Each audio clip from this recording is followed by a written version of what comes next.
कहानी जो खुद को पहचान कर आगे बढ़ना सिखाए। एक भिखारी था जो कि अक्सर ट्रेन में भीख मांगता था। एक दिन की बात है, वह रोज की तरह ही भीख मांग रहा था। तब उसे ट्रेन के अंदर एक सूट बूट वाले व्यक्ति को देखा, जिसे देखकर भिखारी को लगा कि यह व्यक्ति भीख में जरूर कुछ अच्छा देगा। उसके बाद वह उस व्यक्ति के पास चला गया और भीख मांगने लगा। भिखारी, सेठ कुछ दो ना। सेठ, तुम कौन हो? भिखारी, जी मैं एक भिखारी हूं, मुझे कुछ दो ना। सेठ ने भिखारी से कहा, अगर मैं तुम्हें भीख दूंगा तो बदले में तुम मुझे क्या दोगे? भिखारी कुछ समझ नहीं आया और सेठ से कहने लगा कि सेठ, मैं तो भिखारी हूं, मैं भला आपको क्या दे सकता हूं? सेठ ने कहा, भाई मैं तो व्यापारी हूं, मैं तब तक किसी को कुछ नहीं देता जब तक उसके बदले मुझे कुछ ना मिले। उसके बाद सेठ का स्टेशन आ गया और वह उतर गया, लेकिन उसकी कई बातों को भिखारी गहराई से सोचने लगा कि क्या इसीलिए उसे कम भीख मिलती है क्योंकि वह भीख के बदले लोगों को कुछ दे नहीं पाता। लेकिन मैं तो भिखारी हूं, मैं आखिर किसी को क्या दे सकता हूं? भिखारी यही बात सोच सोच कर बहुत परेशान था। तभी उसने देखा कि उसके आसपास काफी सुंदर फूल लगे हुए हैं। उसे सोचा कि क्यों ना भीख के बदले लोगों को फूल दिए जाएं। अगले दिन से भिखारी ने भीख के बदले लोगों को फूल देना शुरू कर दिया, जिससे खुश होकर भिखारी को भीख में काफी इजाफा होने लगा। एक दिन उसे फिर से वही सेठ ट्रेन में दिखाई दिया और वह उस सेठ के पास गया और सेठ से कहा कि सेठ, आज मेरे पास आपको देने के लिए कुछ है। तो उसने सेठ को कुछ सुंदर फूल दिए। सेठ को फूल बहुत पसंद आए, जिससे खुश होकर सेठ ने भिखारी को कुछ पैसे दिए और कहा कि अब तुम मेरी तरह व्यापारी बन गए हो। ऐसा कहकर सेठ अपने स्टेशन पर उतर गया, लेकिन सेठ की कई बातों को भिखारी समझ नहीं पा रहा था। एक बार फिर भिखारी के दिमाग में बहुत सारे सवाल दौड़ने लग गए थे। उसके बाद वह भिखारी स्टेशन पर कभी दिखाई नहीं दिया। काफी दिन बीत गए। तकरीबन 1 साल के बाद 2 व्यक्ति सूट बूट में आमने सामने बैठे हुए थे। तब एक ने दूसरे से कहा कि साहब, आपने मुझे पहचाना?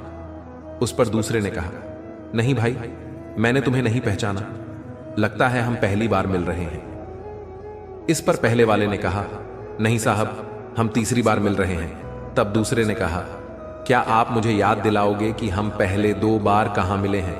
इस पर पहले ने कहा, साहब मैं वही भिखारी हूं जिसे आपने भीख के बदले कुछ देने के लिए कहा था। वो हमारी पहली मुलाकात थी।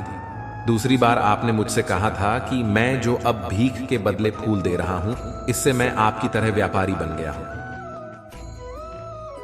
आपकी वही बात मेरे दिल में घर कर गई और मैंने खुद से सवाल किया कि आखिर कब तक मैं भिखारी बना रहूंगा।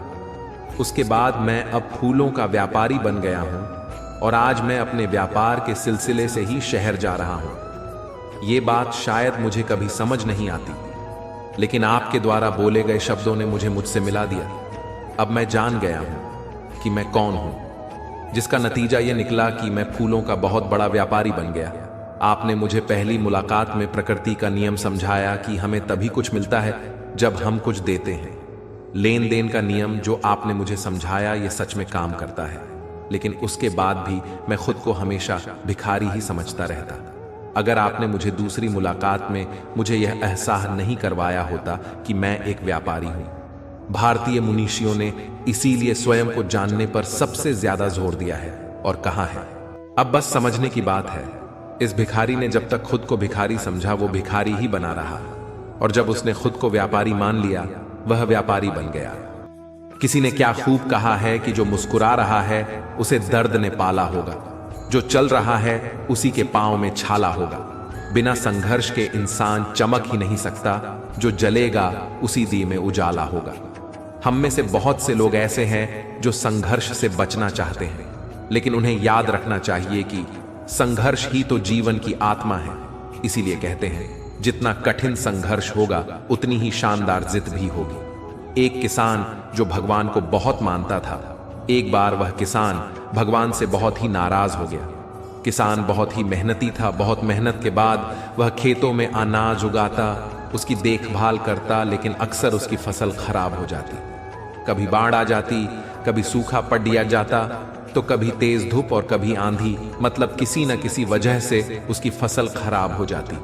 एक दिन की बात है, किसान गुस्से में आसमान की तरफ देखकर भगवान से कहता है, आपको लोग ईश्वर कहते हैं, सर्वज्ञाता मानते हैं, आपकी मर्जी के बिना एक पत्ता भी नहीं हिलता, पर मुझे तो ऐसा लगता है कि आपको तो छोटी सी छोटी बातों का भी नहीं पता है। आपको तो ये भी नहीं पता है कि खेती बाड़ी कैसे होती है। अगर आपको पता होता तो हर समय जो बाढ़, आंधी और तूफान आते हैं वो फिर कभी नहीं आते। आप नहीं जानते कि इससे कितना नुकसान होता है हम किसानों का। यदि आप मेरे हाथ में ऐसी शक्ति दे दे कि जैसे मैं चाहूं वैसा मौसम कर दूं, फिर आप देखना मैं अन्न के भंडार लगा दूंगा। भगवान किसान के इन तीखे वाक्य को सुनकर मुस्कुरा रहे थे और वह किसान के सामने प्रकट हुए और बोले, मैं आज से तुझे ऐसी शक्ति देता हूं कि तुम अपने खेतों पर तुम्हारी जैसी इच्छा हो तुम वैसा मौसम कर दोगे। मैं इसमें बिल्कुल भी दखल नहीं दूंगा, सब तुम्हारी इच्छा से होगा। किसान वरदान पाकर बहुत खुश हो गया। अब किसान ने अपने खेतों में गेहूं की फसल बोई। अब जब किसान को लगता कि खेतों को धूप चाहिए तो खेतों पर धूप कर देता, जब पानी बरसना चाहिए तो पानी बरसा देता। आंधी, तूफान, बाढ़ आदि कुछ भी उसने अपने खेतों पर आने ही नहीं दिया। किसान के खेत में इस वर्ष ऐसी फसल हुई जैसी शायद पहले कभी नहीं हुई थी।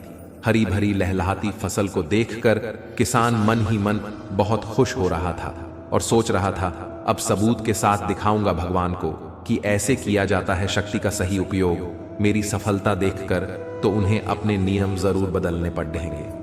कुछ दिन और गुजरे, अब फसल कटने को तैयार थी। किसान बहुत उत्सुकता के साथ फसल को जैसे ही काटने लगा तो उसकी नजर गेहूं की बालियों पर गई तो उसने अपना सिर पिट लिया और वह रोने चिल्लाने लगा। गेहूं की एक भी बाली में गेहूं का एक दाना नहीं था, सारी बालियां अंदर से खाली थी। अब किसान बहुत दुखी हो गया। अब किसान ने भगवान को रोते हुए फिर से पुकारा, हे प्रभु, तुमने ये मेरे साथ क्या किया? तुमने मुझे ऐसी सजा क्यों दी? भगवान प्रकट हुए और बोले, पुत्र, ये तो होना ही था, क्योंकि तुमने अपनी फसल को संघर्ष करने का मौका ही नहीं दिया। तुमने तो उन्हें आंधियों से जूझने ही नहीं दिया, ना तेज बारिश को सहने दिया और ना ही धूप में तपने दिया। तुमने अपने खेतों को एक भी चुनौती का सामना तो करने नहीं दिया ना, इसीलिए तुम्हारी सारी फसल अंदर से खोखली रह गई। जब आंधी, तूफान, तेज बारिश और तेज धूप पद्द ढाती है, तभी ये पौधे अपने अस्तित्व को बचाने के लिए संघर्ष करते हैं। और इसी संघर्ष से जो बल पैदा होता है, जिसमें शक्ति होती है, ऊर्जा होती है, और इसी ऊर्जा पूर्ति को तूने अपने खेतों को करने नहीं दिया। तेरे खेतों में बालियां सिर्फ इसीलिए नहीं फूटी क्योंकि तुमने उन्हें कठिन परिस्थितियों से गुजरने ही नहीं दिया जहां उनके अस्तित्व का जन्म होना था। याद रखना, सोना तब तक सोना नहीं होता है जब तक वह आग में तपने, गलने और हथौड़े से पीटने जैसे संघर्षों से होकर नहीं गुजरता है। कोयले का टुकड़ा भी हीरा तभी बनता है जब वह उच्च दाब और उच्च ताप की मुश्किल परिस्थितियों से गुजरता है। इसी तरह अगर हमारी जिंदगी में कोई संघर्ष ही ना हो, कोई चुनौती ही ना हो, तो हम भी इन गेहूं की बालियों की तरह खोखले रह जाएंगे। हमारा भी कोई अस्तित्व नहीं होगा।